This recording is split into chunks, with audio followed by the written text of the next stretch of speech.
Welcome back to Half A Hot Rods. We're back to work on Tucker's C10 today. We're going to get started on the Blazer tank swap. If you watched the previous video when I was working on the rear end of this truck, you probably noticed that we had some Bluetooth cross members here, and I figured that's the best time to get to that rear end because I could just sit on my little creeper seat and get in there. Today we're going to start test fitting this Blazer tank I ordered. I ordered a tank, the hangers, fuel pump, all that stuff for 88, so still square body Blazer with the TBI engine because that's what's going to go back in this. So today we're going to figure out how to do the hangers. Probably going to have to move like this brake hose because I can see already it's in the way. With this being a short bed, there is no extra room back here. And of course I want to keep it back far enough so that when that rear end comes up and the suspension cycles, we don't hit our gas tank because that would be bad. So hang in there, we're going to get started on this and see if we can at least get this tank mounted today. This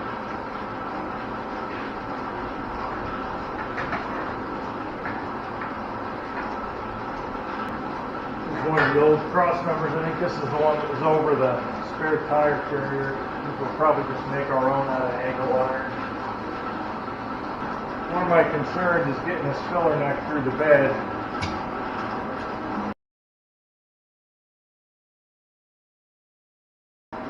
So I decided I needed the bed on in order to properly test fit the tank. And so I got the wife and the daughter to come out and help me hoist it on there. And we got it muscled on there. And what I found is that the home-built lowering shackles are interfering with the cross member. Now it's not that out of the ordinary for that to happen. The lowering shackles I've put on in the past have interfered with the bed cross members. But I'm going to change out these home-built ones for some manufactured ones. And I don't want to cut enough metal out of that cross member to clear these shackles and then have way too big of a hole for the new ones. So now instead of working on the fuel tank like I want to, I'm going to jack the bed back up and change the shackles and get it back together. And then we'll figure out how much to trim to make the bed fit the way it's supposed to before we can test fit the fuel tank, which is what I set out to do today. Stay tuned. Honestly, if this was my truck, I might just run these things, because if a farmer welded them, they're probably going to hold. That's how those guys do things. It may not look like what I think it should, but it's probably strong. But since it's going to a not really a car guy, I'm going to put a manufactured one on there, and that way hopefully I don't have to worry about it.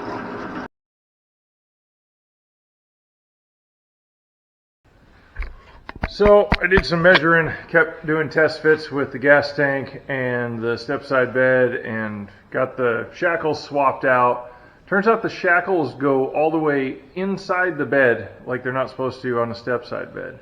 And I've never had that with any of the conventional beds that I've used, the fleetsides. So out of frustration, I finally measured the long bed that's sitting outside and discovered that the step-side bed that I had set an inch lower on the frame. The cross pieces are an inch shorter than the fleetside bed. So my choices were have the shackles in the bed, which we don't want obviously, and have the gas tank hanging lower. Raise the bed floor on the step-side bed, which is a possibility, or change to a fleetside bed, which actually Tucker said he'd prefer on the truck. So we got a fleetside bed. We put it out there on the interwebs, the condition of our bed that we'll trade for one of similar condition with a fleetside, and I think we did okay. This one needs taillight harness. We're going to strip it down and do some priming inside the bed, redo a little bit of body work that they did on top of the rails, but otherwise it's pretty good solid bed. And me being the step-side guy, I still think this actually looks better for this truck. So now that we've got it here, I've got Tucker's help today. We're going to get started and do some more test fitting with this bed and that fuel tank. and see if we can't get that tank at least mounted up to the frame today. And that'll get us a long way. It'll get me a lot more steps, a lot easier to do that with 2 people than with 1. So here we go.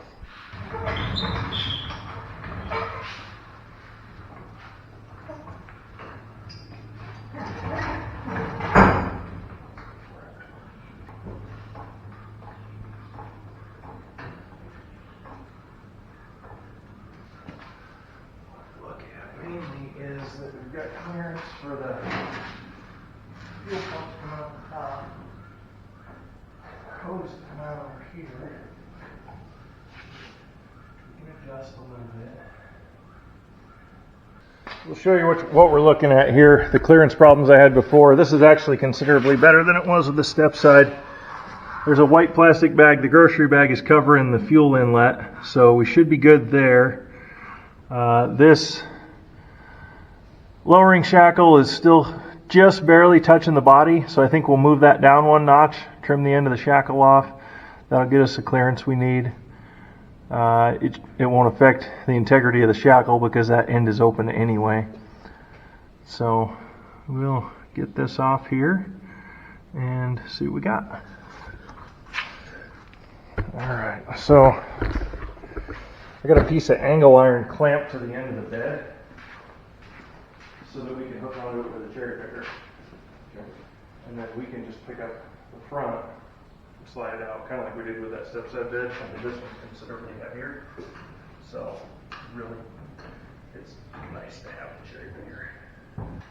It's tempting to try and make a longer arm for this, so that we reach out to the middle of the bed and just pick the whole thing up by itself. I still have to do that, but make it a one-man operation to pick the bed up.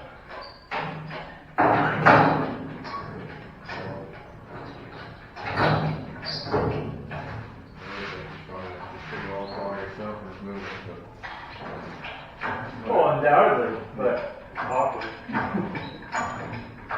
Yeah, it's just hard to get my hands out there on the edge of it.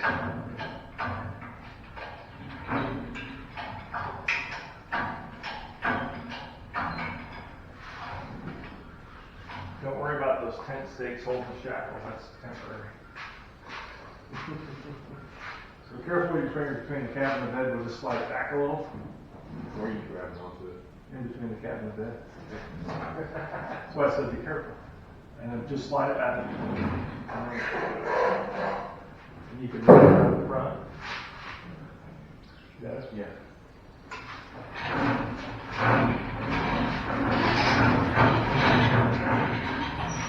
Set it on the other truck.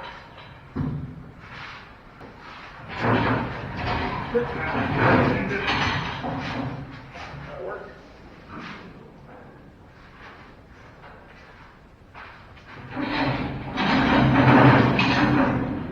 Set this down enough that it doesn't have to fall.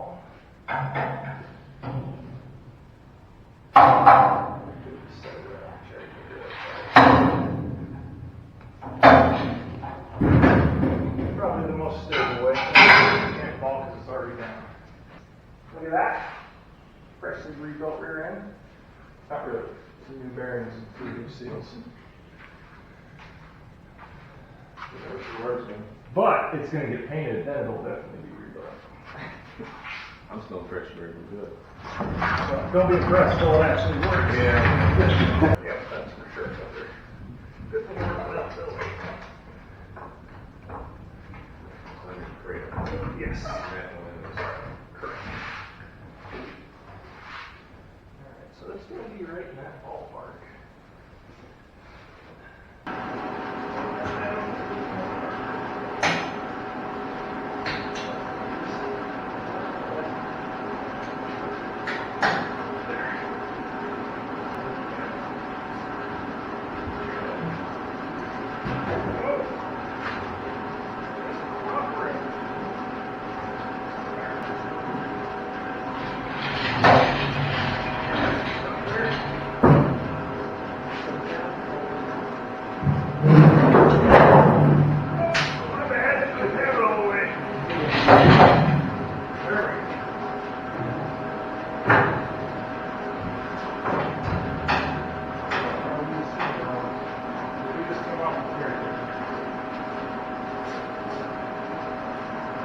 bed's got to come to me before this grabs by the fenders because you're going to get your fingertips up there.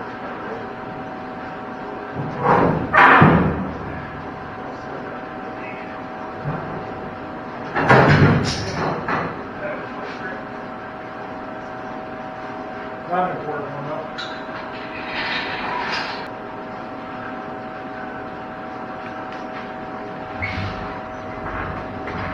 So that's the back all the way to the front where we got our bracket vice gripped in. It's sitting pretty good in the frame in between the rails. I got lots of room. Move my hand up there, which tells me there should be room for fuel lines, and we can get some adjustment up here when we put those straps on. Back. May have to modify that bracket too in order to give the straps somewhere to get good purchase, but I don't think that'll be that bad. Never mind my tent stakes, it's a work in progress. But I think that fitment is going to be pretty good.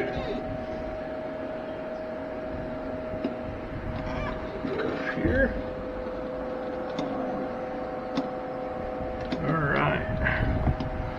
So now we can take this bed back off and put the.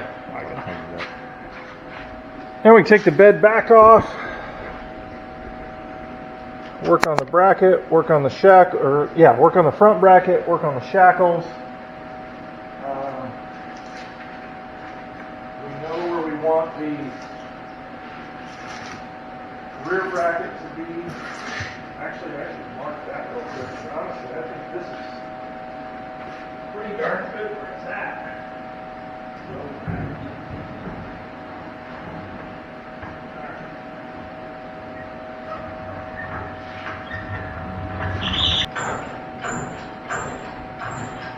Honestly, I thought I could just take some 2x6s, wrap them around this with a motorcycle strap, sling that out, and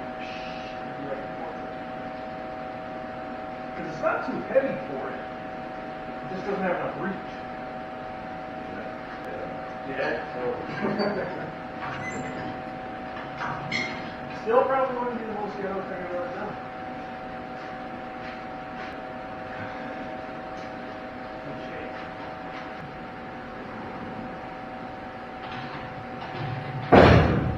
Just, you're determined to be in the way.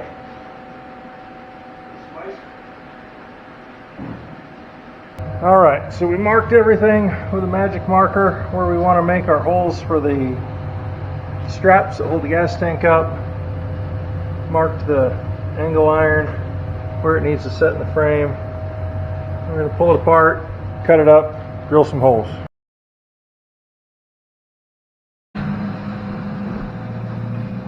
Okay, I didn't take video of all of it because it's just drilling and cutting and drilling and cutting.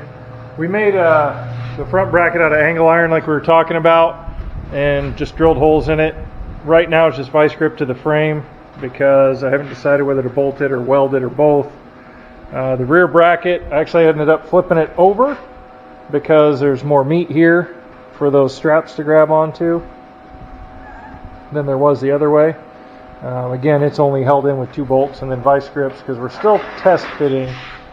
We got to make sure of what height it's got to be at to clear the bed good. So it's in there. One little tip that I will share, if you're like me and you're too cheap to buy good drill bits, use sizes going up a little at a time. I skipped 3 sizes each time, used a bunch of WD-40 on it to help keep them cool. While we had the bed off, we knew we were going to have clearance problems with the shackles, so we trimmed them down. Went down 1 bolt and then cut off the excess and trimmed it and ground it, and we'll get some paint on them so they don't rust. We're following the same structure as it already had, so I don't feel like we've affected the integrity or anything. So we're going to do a test fit of the bed and see how it looks. But for now, fuel tank is hanging in there on its own.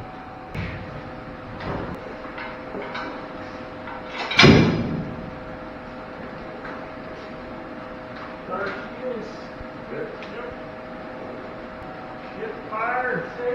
scratches. Exciting. Yep.